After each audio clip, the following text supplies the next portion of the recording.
welcome to Fiji. You are overcharging me now. That's No fine. problem. That's fine. ഇറങ്ങി വരുമ്പോ തന്നെ രണ്ടുപേരും പാട്ടൊക്കെ പാടി നിൽക്കുന്ന കേസ്.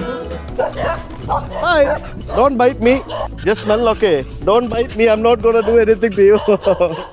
ഓസ്ട്രേലിയയുടെ മെൽബൺ നഗരത്തിൽ നിന്നും നമ്മളങ്ങനെ ഫിജി എന്ന് പറയുന്നത് നമ്മൾ അടുത്ത രാജ്യത്തേക്ക് പോവുകയാണ്. I am super excited for Fiji എന്ന് പറഞ്ഞ രാജ്യം. കുറേ നാളായി പോകണം എന്ന് ആഗ്രഹിച്ചിരുന്ന രാജ്യമായിരുന്നു. ഭയങ്കര എക്സൈറ്റഡ് ആണ്. അപ്പോൾ രാവിലെ എത്ര മണിയാണെന്നറിയോ? ഞാൻ പറയാം, കഥകളൊക്കെ പറയാം. പക്ഷേ അടിപൊളി മെൽബൺ എന്നൊക്കെ പറഞ്ഞിരുമ്പോൾ രാവിലെ സമയം ഇപ്പം 4:45. രാവിലെ 3 മണിക്ക് എണീറ്റ് ഇന്ന് സിഡ്നിയിൽ നിന്ന് ഓടിച്ചുകൊണ്ട് വന്ന വണ്ടി ഡ്രൈവ് ചെയ്ത് എയർപോർട്ടിൽ നിന്ന് ഒരു 70 കിലോമീറ്റർ മാറിയുള്ള സ്ഥലത്ത് ഞാൻ താമസിച്ചിരുന്നത്. ഡ്രൈവ് ചെയ്ത് ആ വണ്ടി റിട്ടേൺ കൊടുക്കേണ്ട സ്ഥലത്ത് കൊണ്ട് കൊടുത്ത് അവിടെ നിന്ന് അവർ എയർപോർട്ടിൽ എന്നെ ഡ്രോപ്പ് ചെയ്ത് ഞാനിപ്പോൾ എയർപോർട്ടിലെത്തി. പുറത്താണ് 14 ഡിഗ്രി സെൽഷ്യസ് തണുപ്പ്. എനിക്ക് എൻ്റെ കഫക്കെട്ട് കൂടി എന്ന് പറഞ്ഞുകൊണ്ടിരിക്കുകയാണ്. ജെറ്റ് സ്റ്റാർ എന്ന് പറഞ്ഞ ഒരു വിമാനത്തിലാണ് ഞാൻ ഇവിടെ നിന്ന് ഫിജിയിലേക്ക് പോകുന്നത്. ഫിജിയുടെ ക്യാപിറ്റൽ സുവ എന്ന് പറഞ്ഞൊരു നഗരമാണെങ്കിലും അവരുടെ ഏറ്റവും വലിയ സിറ്റി നാദി എന്ന് പറയുന്ന സ്ഥലമാണ്. നാൻഡി എന്നൊക്കെയാണ് പ്രൊനൗൺസ് ചെയ്യുന്നതെന്ന് തോന്നുന്നു. അവിടെ ചെല്ലുമ്പോൾ അറിയാം എങ്ങനെയാണ് പ്രൊനൗൺസ് ചെയ്യുന്നതെന്നുള്ളത്. സോ നമ്മൾ ബാഗ് ഡ്രോപ്പ് ചെയ്തു. റിട്ടേൺ ടിക്കറ്റ് ചോദിച്ചായിരുന്നു എയർലൈൻ. അപ്പോൾ റിട്ടേൺ ടിക്കറ്റൊക്കെ കാണിച്ചു കൊടുത്തു. ആൻഡ് നമ്മൾ ഇനിയിപ്പോൾ അകത്തേക്ക് പോകുന്നു. ഡിപ്പാർച്ചേഴ്സ് നമ്മൾ എക്സിറ്റ് ചെയ്യുമ്പോഴത്തേക്കിന് നമുക്ക് ഇ ഗേറ്റ് യൂസ് ചെയ്യാം.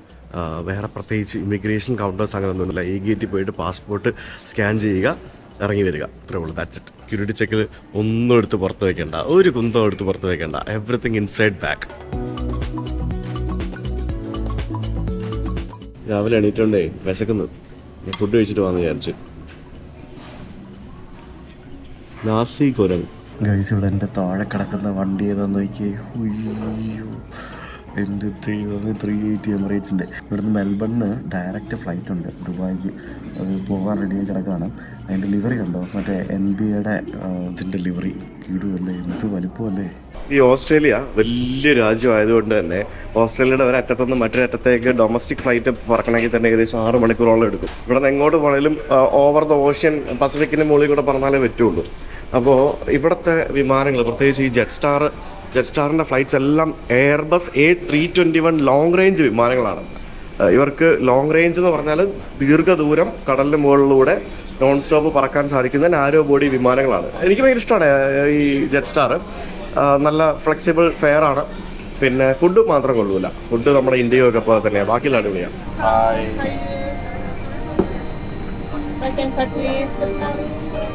നമ്മുടെ സീറ്റ് ഫ്രണ്ടിൽ തന്നെയാണ്. 3F ഇതാണ് നമ്മുടെ സീറ്റ്. 3F NEET ക്യാബിനാട്ടോ. ഇവിടെ ഭയങ്കര നീളമുള്ള ഫ്ലൈറ്റ് ആവും. 321 എല്ലാവരും പറയുമ്പം നല്ല നീളമാണ് വിമാനത്തിന്. വൃത്തി എന്ന് പറഞ്ഞാൽ എന്ത് വൃത്തിയല്ലേ, നല്ല വൃത്തിയുള്ള നല്ല ഫ്രഷ് ക്യാബിൻ പോലെ ഫീൽ ചെയ്യും. അതാണ് ഇതിൻ്റെ പ്രത്യേകത എന്ന് പറയുന്നത്. നൈസ് സീറ്റും അടിപൊളിയാണ്. ഇവിടെ നമുക്ക് മറ്റേ മൊബൈലൊക്കെ വെച്ച് അല്ലെ ഐപാഡൊക്കെ വെച്ച് നമുക്ക് ഇങ്ങനെ സിനിമയൊക്കെ കാണാൻ വേണ്ടിയുള്ള സെറ്റപ്പൊക്കെ ഉണ്ട്. ചാർജറുണ്ട്, അടിപൊളി. വേറെ എന്താ വേണം ഗൈസ്? അങ്ങനെ ബോർഡിങ് കംപ്ലീറ്റ് പോയി. ശരിക്കും എൻ്റെ മുമ്പിലും ഒന്നും ആരുമില്ല. ഫ്രണ്ട് ഫസ്റ്റ് റോ സീറ്റിൽ ആളുണ്ട്. പിന്നെ ഈ ഭാഗത്തൊക്കെ ആള് കുറവാണ്. ആളില്ലാന്ന് പറഞ്ഞാൽ അങ്ങനെയല്ല, ഫുൾ ഫ്ലൈറ്റ് അല്ല. ജെറ്റ് സ്റ്റാറിൽ നമ്മൾ ഫുൾ ഫ്ലെക്സി ഫെയർ ബുക്ക് ചെയ്യുമ്പോഴേ നമുക്ക് ഈ ഫ്രണ്ട് സീറ്റ് ഫ്രീ ആയിട്ട് ബുക്ക് ചെയ്യാൻ പറ്റുള്ളൂ. ഇല്ലെങ്കിൽ ഈ സീറ്റുകൾക്ക് നല്ല പേയ്മെൻറ്റ് കൊടുക്കണം. അതുകൊണ്ട് യൂഷ്വലി ആരും എടുക്കാറില്ല. ഞാൻ പിന്നെ എപ്പോഴും ഫ്ലെക്സി ഫെയർ എടുക്കുന്നത്. കാരണം നമുക്ക് ഏത് സമയത്തും പ്ലാനുകളിൽ ചേഞ്ച് വരാവുന്നതുകൊണ്ട് ഫ്ലെക്സി ഫെയർ അങ്ങ് എടുക്കും. അപ്പോൾ അതുകൊണ്ടാണ് നമുക്ക് ഈ സീറ്റ് ബുക്ക് ചെയ്യാൻ പറ്റുന്നത്. അപ്പോൾ എന്തായാലും രാവിലെ ഇപ്പോൾ 6:30 മണിയായി. ഫ്ലൈറ്റ് ഇപ്പോൾ 1/2 മണിക്കൂർ ലേറ്റാണ്. നേരെ വെളുത്ത് തുടങ്ങി. ഇവിടെ നിന്ന് 4.5 മണിക്കൂർ യാത്രയുണ്ട് നമുക്ക് ഫിജിയിലേക്ക്. 4.5 മണിക്കൂർ, 4 hours 35 minutes. ഫ്ലൈറ്റ് ലേറ്റ് അല്ല, 7 മണിക്കാണ് ഫ്ലൈറ്റ്. 6:45 ആയപ്പോഴത്തേക്കിനും ആൾക്കാർ മൊത്തം എല്ലാവരും കയറിയിരുന്ന് ഫ്ലൈറ്റ് ഡിപ്പാർട്ട് ചെയ്യാൻ റെഡിയായി.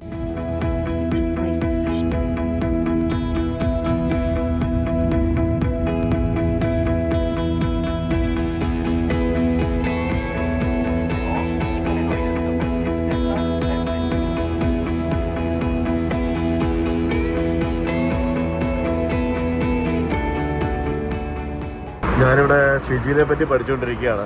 ഇത് പഠിത്തമാണല്ലോ, എല്ലാവരും പറയുന്ന പോലെ വിക്കിപീഡിയ നോക്കിയാലല്ലേ നമുക്ക് മനസ്സിലാവുള്ളൂ കാര്യങ്ങളൊക്കെ. ഫിജിനെ പറ്റി പഠിക്കണം, പിന്നെ ഇന്ത്യൻസ് ഇൻ ഫിജി, അതായത് ഫിജിയിലെ ഇന്ത്യൻസിനെ പറ്റി പഠിക്കണം, നാദിനെ പറ്റി പഠിക്കണം. അങ്ങനെ ഒത്തിരി കാര്യങ്ങൾ പഠിക്കാനുണ്ട്. അപ്പോൾ അതിനിടയ്ക്ക് ഇതിൻ്റെ കൂടെ എന്തോ പ്രീ ബുക്ക് ചെയ്ത ഫുഡെന്നും പറഞ്ഞുകൊണ്ട് ഒരു ചായയും എന്തോ ഒരു വെജിറ്റേറിയൻ ഇതൊരു സാധനം കൊണ്ട് തോന്നുന്നുണ്ട്. ഇന്ത്യയിൽ നിന്നും ഏകദേശം 12,000 കിലോമീറ്റർ ദൂരം മാറി പസഫിക് സമുദ്രത്തിൽ ഓഷ്യാനിയ എന്ന് പറയുന്ന ആ ഒരു ഗ്രൂപ്പ് ഓഫ് രാജ്യങ്ങളുടെ ഭാഗമാണ് ഫിജി എന്ന് പറയുന്ന ഈ ഒരു കുഞ്ഞു രാജ്യം. ഈ രാജ്യത്തിൻ്റെ 87% വരുന്ന ജനങ്ങളും താമസിക്കുന്നത് ഇവരുടെ വിത്തിലെവു എന്ന് പറയുന്ന വലിയ ഒരു ദ്വീപിലാണ്. വിത്തിലെവു, വനുവാലെവു എന്ന് പറയുന്ന 2 പ്രധാനപ്പെട്ട ദ്വീപുകളിലാണ് ഏറ്റവും കൂടുതൽ ആളുകൾ താമസിക്കുന്നത്. ഇവരുടെ ഭാഷ എന്ന് പറയുന്നത് ഫിജിയൻ ഭാഷയാണ്. ഫിജിയൻ ഭാഷയോടൊപ്പം തന്നെ ഇംഗ്ലീഷും നമ്മുടെ ഹിന്ദുസ്ഥാനി എന്ന് പറയുന്നത് നമ്മുടെ ഇന്ത്യൻ ഹിന്ദിയും ഇവിടുത്തെ ആളുകളെല്ലാവരും സംസാരിക്കും.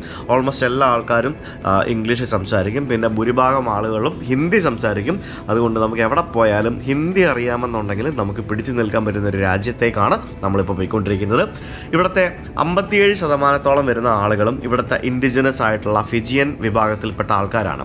ബാക്കി 37% വരുന്ന ആളുകൾ നമ്മുടെ ഇന്ത്യൻ വംശജരാണ് എന്ന് പറയേണ്ടിയിരിക്കുന്നു. എങ്ങനെയാണ് ഇവിടേക്ക് ഇന്ത്യൻ വംശജർ വന്നതെന്നൊക്കെ ഞാൻ അടുത്ത വീഡിയോയിൽ നിങ്ങളോട് പറഞ്ഞുതരാം. 65% വരുന്ന ഈ രാജ്യത്തിലെ ജനങ്ങൾ വിശ്വസിക്കുന്നത് ക്രിസ്ത്യാനിറ്റിയിലാണ്. 27% ഹിന്ദു മതത്തിൽ വിശ്വസിക്കുന്നവരും ബാക്കി ഒരു 7% ഇസ്ലാം മതത്തിൽ വിശ്വസിക്കുന്ന ആൾക്കാരും ഇവിടെയുണ്ട്. ഏകദേശം 150 മില്യൺ വർഷങ്ങൾക്ക് മുമ്പ് പണ്ടുണ്ടായ ഒരു ജിയോ തെർമൽ ആക്ടിവിറ്റി അല്ലെങ്കിൽ ഒരു വോൾക്കാനിക് ഇറപ്ഷനിലാണ് ഈ ഫിജി എന്ന രാജ്യത്തിൻ്റെ പ്രധാനപ്പെട്ട എല്ലാ ദ്വീപുകളും ഉണ്ടായത് എന്ന് നമുക്ക് പറയേണ്ടിയിരിക്കുന്നു. ഇപ്പോൾ ഇവിടെ ചെറിയ രീതിയിലുള്ള കുറച്ച് ജിയോ തെർമൽ ആക്ടിവിറ്റീസും പരിപാടികളൊക്കെ മാത്രമേ ഉള്ളൂ. അല്ലാതെ വേറെ വലിയ ആക്റ്റീവ് വോൾക്കാനോ അങ്ങനെ സംഭവങ്ങളൊന്നും ഇപ്പോൾ ഇവിടെ ഇല്ല. 10,000-ഓളം കിലോമീറ്റർ സ്ക്വയർ വിസ്തൃതിയുള്ള ഈ ഒരു രാജ്യത്തിൻ്റെ പോപ്പുലേഷൻ എത്ര എന്ന് പറഞ്ഞാൽ നിങ്ങളൊന്ന് കേട്ടും ജസ്റ്റ് 9,26,000, അതായത് 1 മില്യണിൽ താഴെയാണ് ഈ രാജ്യത്തിൻ്റെ പോപ്പുലേഷൻ. എന്നാൽ ഇന്ത്യക്കാർ ധാരാളമുള്ള മറ്റൊരു രാജ്യം, ഒരു ലിറ്റിൽ ഇന്ത്യ, ഒരു മിനി ഇന്ത്യ എന്നൊക്കെ പറയാവുന്ന പസഫിക് സമുദ്രത്തിന് നടുവിലുള്ള ഓസ്ട്രേലിയയ്ക്കും ന്യൂസിലൻഡിനാണ് ഏറ്റവും അടുത്ത് കിടക്കുന്നത്, ന്യൂസിലൻഡിൻ്റെ മുകളിലായിട്ട് കിടക്കുന്ന ആ ഒരു ലിറ്റിൽ ഇന്ത്യ രാജ്യത്തേക്കാണ് നമ്മൾ പോകുന്നത്. അതിൻ്റെ എല്ലാ എക്സൈറ്റ്മെൻറ്റും എൻ്റെ മുഖത്തും അതേപോലെ തന്നെ പുറത്ത് കാണുന്ന കാഴ്ചകളിലും എനിക്ക് അനുഭവിക്കാൻ സാധിക്കുന്നുണ്ട്. എന്തായാലും ആ ഫിജി എന്ന രാജ്യത്തിൻ്റെ തലസ്ഥാന നഗരമല്ല, പക്ഷേ ഇവിടെ നാൻഡി എന്ന് പറയുന്ന ഇവരുടെ മറ്റൊരു പ്രധാനപ്പെട്ട ടൂറിസം നഗരത്തിലാണ് നമ്മൾ പോയി വിമാനം ഇറങ്ങുന്നത്. ഭൂരിഭാഗം എല്ലാ അന്താരാഷ്ട്ര വിമാനങ്ങളും വന്നിറങ്ങുന്നത് നാൻഡി എന്ന് പറയുന്ന ഈ ഒരു എയർപോർട്ടിലാണ്. ആക്ച്വലി ഞാൻ അപ്പുറത്തെ സൈഡിൽ ഇരിക്കണമായിരുന്നു, അവിടെ കടൽ കണ്ടുകൊണ്ട് ലാൻഡ് ചെയ്യായിരുന്നു. കടൽ തീരത്താണ് ഈ എയർപോർട്ട് സ്ഥിതി ചെയ്യുന്നത്. റൺവേ എല്ലാം അതെനിക്ക് ഇപ്പുറത്തിരുന്നുകൊണ്ട് കാണാൻ പറ്റിയില്ല. അപ്പോൾ വെൽക്കം ടു ഫിജി. ഇതൊരു ചെറിയ എയർപോർട്ടാട്ടോ. ഇത് നാദി എന്നാണ് ഈ സ്ഥലത്തിൻ്റെ പേര്. നാദിന്നോ പറയും. നാദി എന്നാണോ ഒന്നൊന്ന് പ്രൊനൗൺസ് ചെയ്യുന്നത്. ഇത് ശരിക്കും ന്യൂസിലൻഡിൻ്റെ അടുത്താണ്. അതുകൊണ്ട് ഇഷ്ടംപോലെ ന്യൂസിലൻഡിൽ നിന്ന് ഫ്ലൈറ്റ്സ് ഒക്കെ ഇവിടെ വരും. Welcome to Fiji, the home of Fiji Airways. Fiji Airways എന്ന് പറഞ്ഞുകൊണ്ട് ഇവർക്ക് അടിപൊളി വിമാനങ്ങളുണ്ട്. ഞാൻ അതിൽ കയറിയിട്ടില്ല, കാരണം അപ്പോഴെങ്കിലും നല്ല കിടിലൻ ഡിസൈൻ അല്ലേ അത്. ദൂരെ കണ്ടോ, കടൽ കണ്ടോ, കടലും പിന്നെ അപ്പുറത്തുള്ള വേറെ ഏതൊരു ഐലൻഡൊക്കെ കാണാം. അപ്പോൾ വെൽക്കം ടു ഫിജി. ഇറങ്ങി വരുമ്പോൾ തന്നെ നമുക്ക് ഒരു അറൈവൽ കാർഡൊക്കെ തരും. പിന്നെ ഫ്ലൈറ്റിൽ നിന്ന് ഇറങ്ങുമ്പോൾ പോലും നമുക്ക് കേൾക്കാൻ പറ്റും ബുല ബുല ബുല ബുല. നമ്മൾ ഈ സ്പാനിഷിൽ ഹോല പറയുന്ന പോലെ തന്നെയാണ് ബുല. ബുല എന്ന് പറഞ്ഞാൽ ഹലോ, വെൽക്കം, താങ്ക് യു, എല്ലാത്തിനും ബുലയാണ്. Bula, everything is Bula. വിമാനം ഇറങ്ങി നമ്മൾ നേരെ വരുന്നത് ഇങ്ങനെ തന്നെ എയർ ന്യൂസിലൻഡിൻ്റെ വിമാനം പുറപ്പെടാൻ റെഡിയായിരിക്കുന്നു. നമുക്കിവിടെ ഇന്ത്യക്കാർക്ക് ഇവിടെ വരണമെങ്കിൽ വിസ വേണ്ട, വിസ ഓൺ അറൈവലാണ്. പക്ഷേ ഫ്ലൈറ്റ്സ് കൂടുതലും ഉള്ളത് ഓസ്ട്രേലിയ വഴി ന്യൂസിലൻഡ് വഴിയൊക്കെയാണ്. അതുകൊണ്ട് അതിലേതെങ്കിലുമൊക്കെ വിസ വേണം. എങ്ങനെയാണെന്ന് അറിയില്ല. എന്തായാലും let me go to immigration. ഇറങ്ങി വരുമ്പോൾ തന്നെ രണ്ടുപേരും പാട്ടൊക്കെ പാടി നിൽക്കുന്ന കേസ് നോക്കും. അടിപൊളിയാണല്ലോ. ഇമിഗ്രേഷൻ ഏരിയ ആണ്. എല്ലാവരും ഈ ഫോം ഫില്ല് ചെയ്തുകൊണ്ടിരിക്കുക ഇവിടെ. അങ്ങനെ നമ്മൾ ഫിജിയിൽ എത്തിയിരിക്കുകയാണ്. ഫിജി നമ്മുടെ 93ാമത്തെ രാജ്യം. പുറത്തിറങ്ങി വന്ന് ഞാനൊരു സിം കാർഡ് എടുത്തു. ഡിജിസെൽ എന്ന് പറഞ്ഞ കമ്പനിയുടെ സിം കാർഡ് എടുത്തു. $35 ഫോർ എത്ര ദിവസത്തേക്ക്, 15 ദിവസത്തേക്ക് എന്ന് പറഞ്ഞ് അവിടെ സിം ഉണ്ടായിരുന്നു. പാസ്പോർട്ട് കൊടുക്കുക, ഫോൺ കൊടുക്കുക, ഈ സിം ഇമ്മീഡിയറ്റ്ലി അവർ ആക്ടിവേറ്റ് ചെയ്ത് തരും. So you will get the SIM easy. നല്ല ചൂടാണ്. ഇവിടെ മൊത്തം ഫ്രാൻസിൽ നിന്നുള്ള കുറേ പട്ടാളക്കാർ നിൽപ്പുണ്ട്. ഇങ്ങനെ നമ്മൾ ഇറങ്ങി വരുമ്പോഴത്തേക്കിനും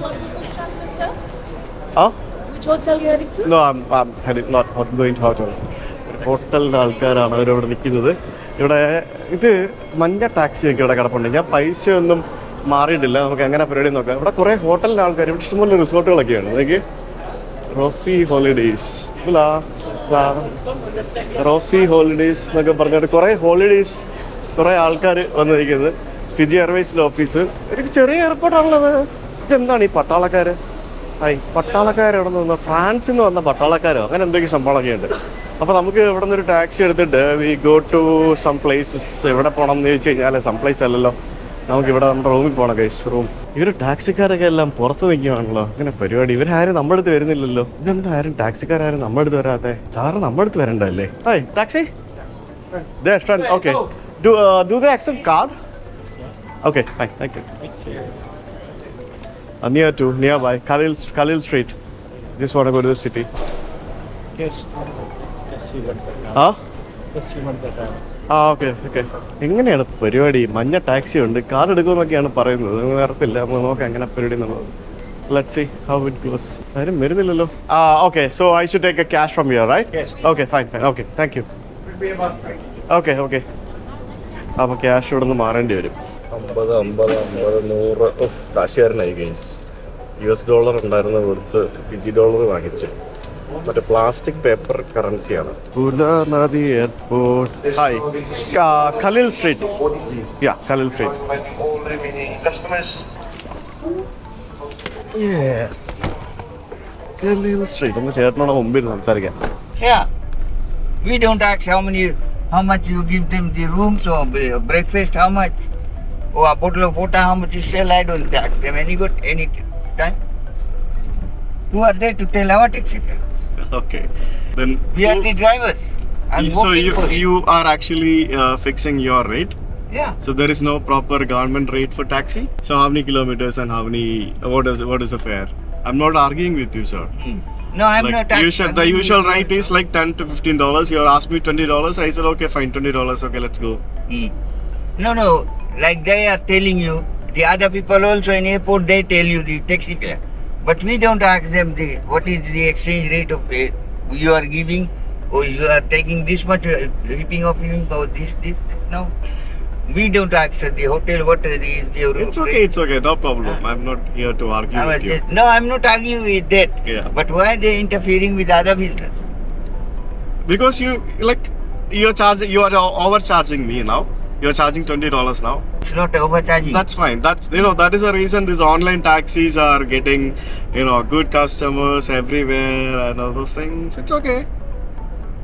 We wait there for 3-4 hours, that's why. It's okay. No problem. 3-4 runs we only make it in a day. What is your name? Tau. Huh? Tau. Tao. Okay, Tao. Do you speak Hindi? Yeah. Okay. Very nice. So your ancestors were from India? Okay. Who came? Your father or My grandfather. your grandfather came from India? Do you know from which place in India? Every time he tell us in Punjab Nagar. Punjab Nagar. Okay. Now it might be in India or Pakistan, Yeah, right? I don't know. You don't know. You didn't see that place. No. You've never been to India. No. When they came to Fiji, that time no communication, no writing, Nothing. any that.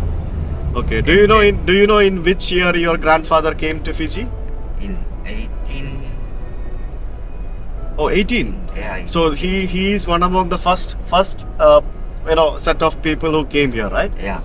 I think the first people came in 1879 or something. Yeah, no, but he was in 18, almost 19. Okay.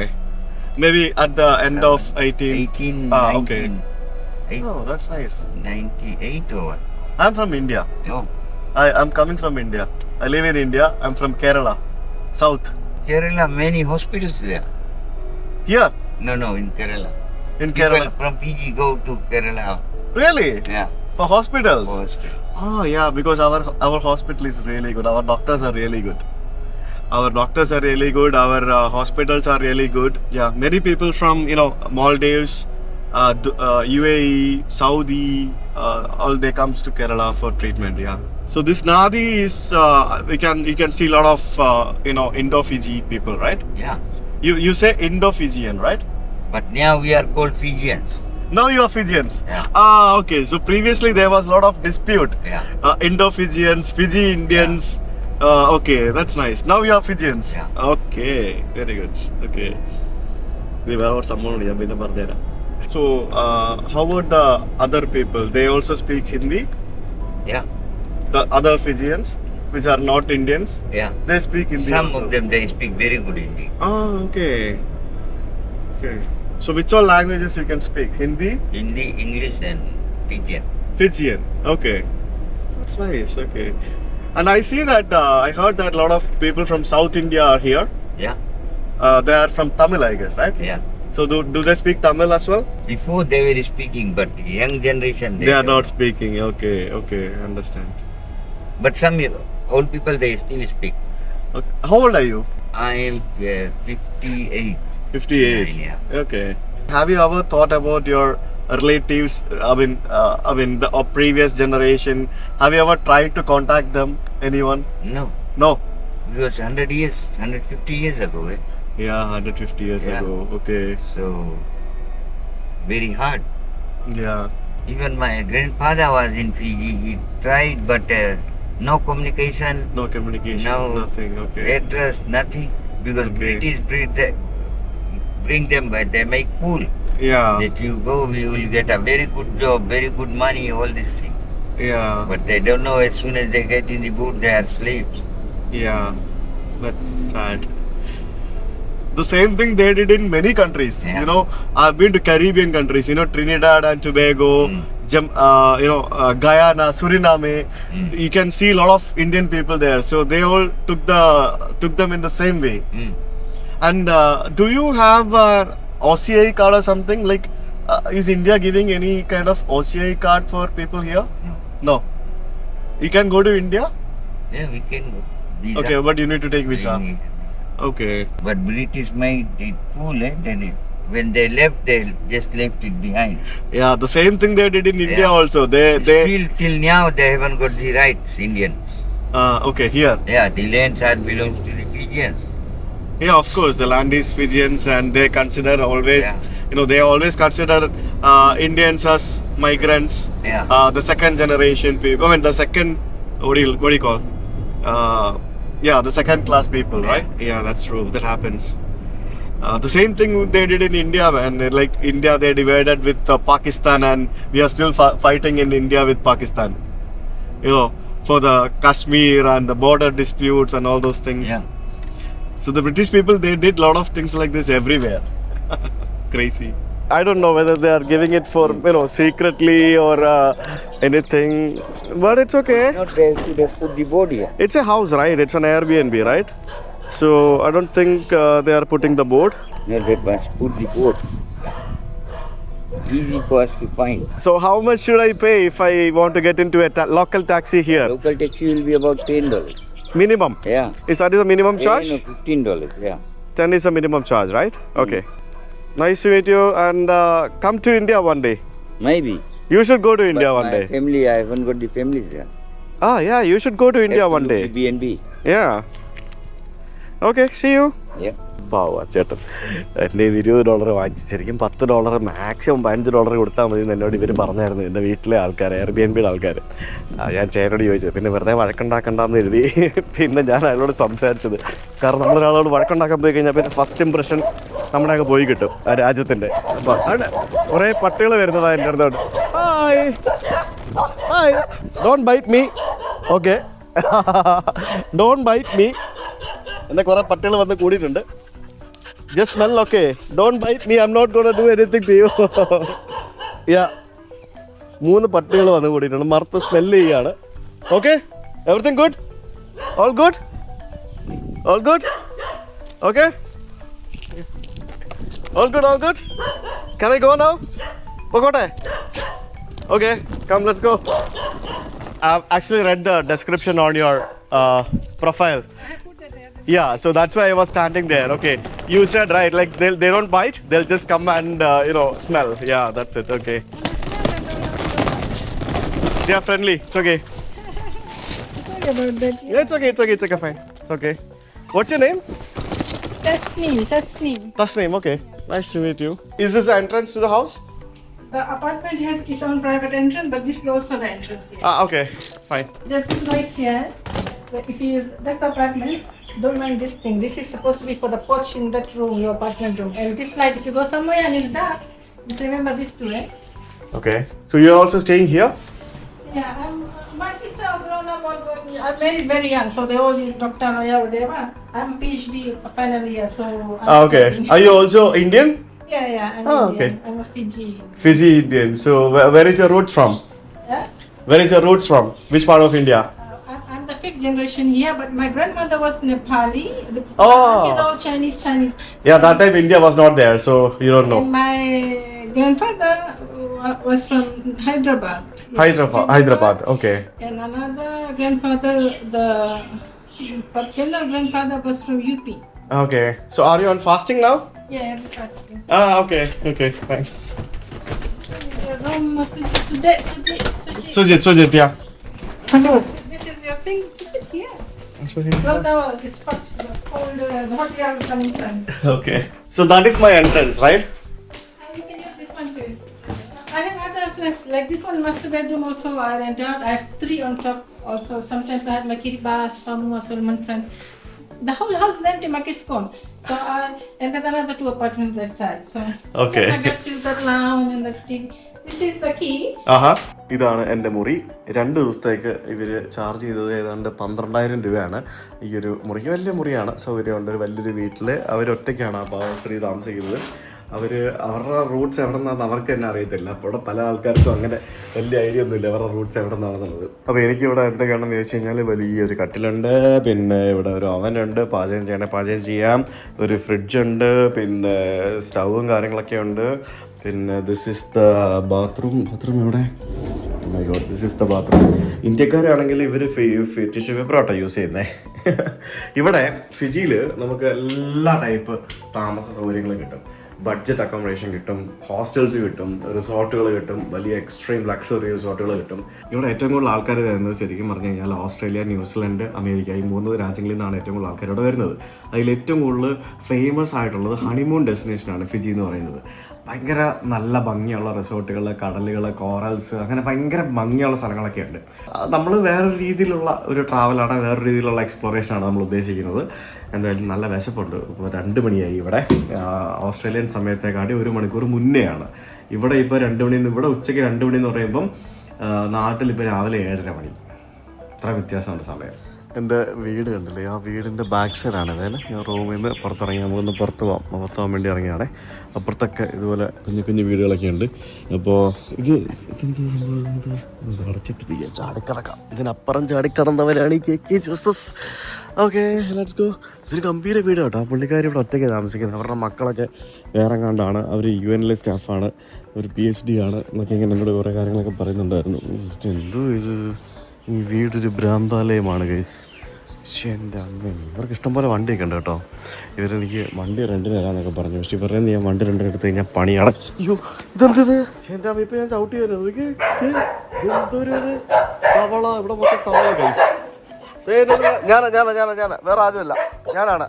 Okay, അടി ഉണ്ടാക്കരുത്, വാക്കുണ്ടാക്കരുത്. ഞാനാണ്, വേറെ ആരുമല്ല. Okay, നീ എൻ്റെ അടുത്ത് വഴക്കുണ്ടാക്കാൻ വരരുത്. ഇവർ എഴുതിയിട്ടുണ്ടായിരുന്നു എയർബിഎൻബി ബുക്ക് ചെയ്യുമ്പോൾ. ഇവിടെ കുറേ പട്ടികളുണ്ട്. പട്ടികൾ ഒന്നും ചെയ്തില്ല, അവർ വന്ന് മണപ്പിച്ച് പോകത്തേ ഉള്ളൂ. ശരി, ഓക്കെ, മണപ്പിച്ച് പോകത്തേ ഉള്ളൂ. ആദ്യം ശരിക്കും ഒന്ന് പേടിച്ചായിരുന്നു. ഞാൻ പിന്നെ എൻ്റെ സകല ധൈര്യങ്ങളും സംഭരിച്ച് വെച്ച് ഞാനിവിടെ നിൽക്കുകയായിരുന്നു. നല്ല ചൂടാണ്. നല്ല ഹ്യൂമിഡാണോ എന്ന് ചോദിച്ചു കഴിഞ്ഞാൽ അറിയില്ല, വേർത്തില്ല ഇതുവരെ. നമുക്ക് പുറത്ത് കുറച്ച് നടക്കാൻ പാടിയാൽ വേർക്കോ ഇല്ലയോ എന്നുള്ളത്. നല്ല ചൂടാണ്. തെറ്റിപ്പൂവും പിന്നെ ശരിക്കും ട്രോപ്പിക്കൽ ഒരു ഐലൻഡിൽ വരുന്ന ആ ഒരു സെയിം സംഭവം. അപ്പോൾ ഇനി നമുക്ക് ഇവിടെ പുറത്തിറങ്ങി നമുക്ക് ഫുഡ് കഴിക്കണം, കുറച്ച് ആൾക്കാരെയൊക്കെ പരിചയപ്പെടണം. വീടുകളൊക്കെ നോക്കുമ്പോൾ ഇത്തരത്തിലാണ്. ശരിക്കും നമ്മുടെ നാട്ടിൻപുറം പോലില്ലേ, ഏകദേശം അതേപോലില്ലേ. ഇതൊരു ഡെഡ് ഏരിയ ആണ്. ഇവിടെ ഇങ്ങനെ മതിലൊക്കെ പണിത് ഇങ്ങനെ അത്തരത്തിലുള്ള വീടുകളും കാര്യങ്ങളൊക്കെയാണ്. നമ്മളിപ്പോൾ ഉള്ള ഈ നാന്തി അല്ല കേട്ടോ, നാന്തി എന്നാണ് അവർ പറയുന്നത്. എൻ സൈലൻ്റ് ആണ്. നാന്തി എന്നാണ് ഇവർ പറയുന്നത്. നന്ദി എന്ന് പറയാൻ വേണമെങ്കിൽ, അല്ലെങ്കിൽ നാന്തി, അതായിരിക്കും നന്ദി എന്നായിരിക്കും ഉദ്ദേശിച്ചിരിക്കുന്നത്. NANDI. പക്ഷേ NAN പറയില്ല, എഴുതുമ്പോൾ NADI. പക്ഷെ അവർ പ്രൊനൗൺസ് ചെയ്യുന്നത് നാന്തി എന്നാണ്. അപ്പോൾ നമ്മളിപ്പോൾ ഉള്ള ഈ നാദി എന്ന് പറയുന്ന ഈ ഒരു സ്ഥലം, ഇവിടെയാണ് ഇന്ത്യൻസ് ഏറ്റവും കൂടുതലായിട്ട് ജീവിക്കുന്നത്. ഇന്ത്യക്കാർ ഏറ്റവും കൂടുതൽ, അതായത് ഈ ഫിജിയുടെ പോപ്പുലേഷനിൽ ഏകദേശം 38% വരുന്നത് ഇന്ത്യൻ വംശജരായിട്ടുള്ള ആളുകളാണ്. അതാണ് ആ വണ്ടിയിലിരുന്നപ്പോഴത്തേക്കിനും ആ ടാക്സിക്കാരൻ പറഞ്ഞ് കേട്ടില്ലേ. അതായത് ഇവിടെ ശരിക്കും ഭയങ്കര പ്രശ്നം നടക്കുമായിരുന്നു. ഇവർ പണ്ട് 1879 കാലഘട്ടങ്ങളിൽ ബ്രിട്ടീഷുകാർ ഇൻഡെഞ്ചേർഡ് ലേബേഴ്സായിട്ട്, അതായത് കരിമ്പ് കൃഷിക്ക് പണിയെടുക്കാൻ വേണ്ടി നമ്മുടെ നാട്ടിൽ നിന്ന് 1879 മുതൽ 1916 ഏകദേശം 16-20 ആ കാലഘട്ടം വരെ നമ്മുടെ അന്ന് ഇന്ത്യ വന്നിട്ടില്ല, ഉത്തർപ്രദേശ്, ബീഹാർ, പിന്നെ പഞ്ചാബ്, ഗുജറാത്ത് ഈ ഭാഗങ്ങളിൽ നിന്നുള്ള കുറച്ച് പേര് സൗത്ത് ഇന്ത്യയിൽ നിന്ന് വന്നിട്ടുണ്ട്. ഇവിടെ നിന്നുള്ള ഇന്ത്യക്കാരായിട്ടുള്ള ആൾക്കാരെ ഏകദേശം 60,000-ഓളം വരുന്ന ആൾക്കാരെ ഈ ഇത്രയും വർഷങ്ങളായിട്ട് ഇവിടേക്ക് കൊണ്ടുവന്നു. അതിൽ കുറച്ച് പേര് തിരിച്ചു പോയി, കുറച്ച് പേര് ഇവിടെ കൂടി. നമ്മൾ ട്രിനിഡാഡ് ആൻഡ് ടൊബാഗോ പോയില്ലേ, അവിടെ പോയപ്പോൾ പറഞ്ഞ അതേപോലത്തെ സെയിം ചരിത്രമാണ് ഇവിടെ ഉള്ളത്. അപ്പോൾ അങ്ങനെയാണ് ഇവിടെ വരുന്ന ആൾക്കാർ. അപ്പം അന്ന് വന്ന പല ആളുകളുടെയും ചില സ്ഥലങ്ങൾ ഇന്ന് പാകിസ്ഥാനിലായിരിക്കാം, ചിലത് ഇന്ത്യയിലായിരിക്കാം, ചിലത് നേപ്പാളിലായിരിക്കാം. അങ്ങനെ പല രാജ്യങ്ങളിലായിട്ടാണ് ഇപ്പം അവരുടെയൊക്കെ പൂർവികരായിട്ടുള്ള ആൾക്കാരിരിക്കുന്നത്. അപ്പോൾ എല്ലാവരും ഇന്ത്യക്കാരാണെന്ന് പറയാൻ പറ്റില്ല. അതാണ് അതിൻ്റെ ഒരു സംഭവം. പിന്നെ ഇവിടെ കൊണ്ടുവന്ന ആൾക്കാർക്ക് പ്രോപ്പറായിട്ട് കണക്കും കാര്യങ്ങളൊന്നും ഇല്ലാതെ എനിക്ക് തോന്നുന്നത്. ട്രിനിഡാഡിൽ അങ്ങനെ ആയിരുന്നില്ല. അവിടെ പ്രോപ്പറായിട്ട് കണക്കും കാര്യങ്ങളും ഡേറ്റയൊക്കെ ഉണ്ടായിരുന്നു. ഹ്യൂമിഡിറ്റി ഉണ്ട്, നന്നായിട്ട് വേർക്കുന്നുണ്ട്, നല്ല വേർപ്പ് വരുന്നുണ്ട്. അപ്പോൾ ഞാൻ നടന്നിവിടെ മെയിൻ റോഡിലെത്തി. ഇത് ഇവിടുത്തെ മെയിൻ റോഡ്, എയർപോർട്ടിൽ നമ്മൾ വന്ന ഈ വഴിക്കാണ്. ഇവിടുത്തെ സിറ്റി സെൻറ്റർ എന്ന് പറയുമ്പോഴത്തേക്കും ഇവിടെ നിന്ന് ഒരു 4 കിലോമീറ്റർ മുന്നോട്ട് വേണം സിറ്റി സെൻറ്ററിൽ പോകാനായിട്ട്. ബസ് സർവീസ് ഒക്കെ ഉണ്ടെന്ന് തോന്നുന്നു. സോ നമുക്ക് ബസ്സും കാര്യങ്ങളൊക്കെ എന്തെങ്കിലും കിട്ടുവാണെങ്കിൽ നമുക്കിത് ട്രൈ ചെയ്ത് നോക്കാം എങ്ങനെയാണെന്നുള്ളത്. പോലെ ഇവിടുത്തെ ബസ്സൊക്കെ നോക്കിയേ, അടിപൊളി. ഇത് നമ്മുടെ പഴയ എറണാകുളത്തെ ബസ്സൊക്കെ കണ്ടിട്ടില്ലായിരുന്നു, അതേപോലെ ഇരിക്കുന്നത്, അതേപോലത്തെ വണ്ടികൾ നോക്കി മോനെ. ഇത് വെറൈറ്റിയാണ് കേട്ടാ. എന്തായാലും എനിക്ക് ഇവിടുത്തെ ബസ്സിലൊന്ന് യാത്ര ചെയ്യണം. പഴയ ബസ്സും പുതിയ ബസ്സും ഉണ്ട്, രണ്ടും ഉണ്ട്, 2 ടൈപ്പ് വണ്ടികളും ഉണ്ട്. Swagat wine and dine restaurant, സ്വാഗത റെസ്റ്റോറൻ്റ് ആണിത്. ഇതൊരു ഷോപ്പിംഗ് മോൾ ഏരിയ ആണെന്ന് തോന്നുന്നു. അങ്ങ് ദൂരെ ഒരു സിനിമാ തിയേറ്ററും പിന്നെ എന്തൊക്കെയോ സംഭവങ്ങളൊക്കെ കാണാം. അപ്പോൾ ഞാൻ പറഞ്ഞു വന്നത്, അപ്പോൾ ഇന്ത്യക്കാർ അങ്ങനെ ഇവിടെ വന്നു. ഇന്ത്യക്കാരിവിടെ വന്നതിന് ശേഷം ഇവിടെ ഒരു ഇന്ത്യക്കാരുടെ ഒരു തട്ടകമായി മാറി. അപ്പോൾ ഇവിടെ ഇന്ത്യക്കാർ വന്നപ്പോഴത്തേക്കിന് ഇവിടുത്തെ തദ്ദേശീയരായിട്ടുള്ള ആളുകളുണ്ടല്ലോ, അപ്പോൾ അവർക്ക് സ്വാഭാവികമായിട്ടും പ്രശ്നങ്ങൾ വരുമല്ലോ. അവർ ജീവിച്ചിരുന്ന നാട്ടിൽ വേറൊരു കൂട്ടം ആൾക്കാർ പെട്ടെന്ന് കയറി വരുമ്പോഴത്തേക്കിനും, അത് ബ്രിട്ടീഷുകാർ കാരണമാണെങ്കിൽ പോലും, അപ്പോൾ അവരും ഇവരും തമ്മിൽ നമ്മുടെ നാട്ടിൽ ഇപ്പോൾ ഇന്ത്യ പാകിസ്ഥാൻ എന്നൊക്കെ പറയുന്ന പോലെ തന്നെ ഉള്ള പല പ്രശ്നങ്ങളും ഇവിടെയുണ്ട്. ഇപ്പോഴും പ്രശ്നങ്ങൾ നടക്കുന്നു. ഇപ്പോഴും ഇന്ത്യക്കാരെ 2ാം കിട പൗരന്മാരായിട്ടാണ് കാണുന്നത്. 40% വരുന്ന ഇന്ത്യക്കാരുണ്ടെങ്കിലും പലരും മൈഗ്രേറ്റ് ചെയ്ത് പല രാജ്യങ്ങളിലേക്ക് പോകുന്നു. നമ്മളങ്ങനെയാണല്ലോ, ഇന്ത്യക്കാർ നമ്മൾ അമേരിക്ക, കാനഡ, ഓസ്ട്രേലിയ എന്നൊക്കെ പറഞ്ഞ് മൈഗ്രേറ്റ് ചെയ്ത് പോകുന്ന ആൾക്കാരാണല്ലോ. അങ്ങനെ പല രാജ്യങ്ങളിലേക്ക് മൈഗ്രേറ്റ് ചെയ്ത് പോകുന്നു. ആ ഒരു പ്രശ്നം ഇവിടെയുണ്ട്. അതുകൊണ്ട് ഇവിടെ ഇന്ത്യക്കാരുടെ പോപ്പുലേഷൻ കുറയുന്നു. പിന്നെ ഇവിടുത്തെ തദ്ദേശീയരായിട്ടുള്ള ഫിജിയൻസ് ആയിട്ടുള്ള ആളുകൾ അവരുടെ പോപ്പുലേഷൻ കൂട്ടുന്നു. പിന്നെ രാഷ്ട്രീയപരമായിട്ടും ബാക്കിയുള്ള രീതിയിലൊക്കെ പ്രശ്നങ്ങൾ ഉണ്ടാവുന്നു. സുപ്പീരിയർ ഓഫീസർ ഒരു ഇന്ത്യക്കാരനാകുമ്പം മറ്റേ ആൾക്കാർ പിടിക്കാതെ വരുന്നു. പിന്നെ രാഷ്ട്രീയത്തിൽ ഇന്ത്യക്കാർ കൂടുതലായിട്ട് വരുമ്പോഴത്തേക്കിനും അത് പ്രശ്നങ്ങളാവുന്നു. ഇവിടെ ഒരു ഇന്ത്യൻ ഒറിജിൻ പ്രൈം മിനിസ്റ്റർ വന്നിട്ടുണ്ട്, അന്നേരം കുറേ പ്രശ്നങ്ങൾ ഉണ്ടായിട്ടുണ്ട്. അപ്പോൾ അങ്ങനെ ഒത്തിരി പ്രശ്നങ്ങൾ ഇവിടെ ബേസിക്കലി കഴിഞ്ഞ കുറേ വർഷമായിട്ട് നടന്നു വരികയാണ്. പണ്ട് ഇവരെ ഫിജി ഇന്ത്യൻസ് എന്നൊക്കെ പറഞ്ഞ് വിളിച്ചിരുന്നു. അപ്പോൾ പിന്നീട് അവർ ഇൻഡോ ഫിജിയൻസ് എന്നുള്ള രീതിയിലാണ് കുറേ നാളായിട്ട് വിളിച്ചുകൊണ്ടിരുന്നത്. ഇപ്പോഴും ഇൻഡോ ഫിജിയൻസ് എന്ന് തന്നെയാണ് വിളിക്കുന്നത്. ആ ചേട്ടൻ ഫിജിയൻസ് എന്ന് പറയുന്നത് വെറുതെയാണ്.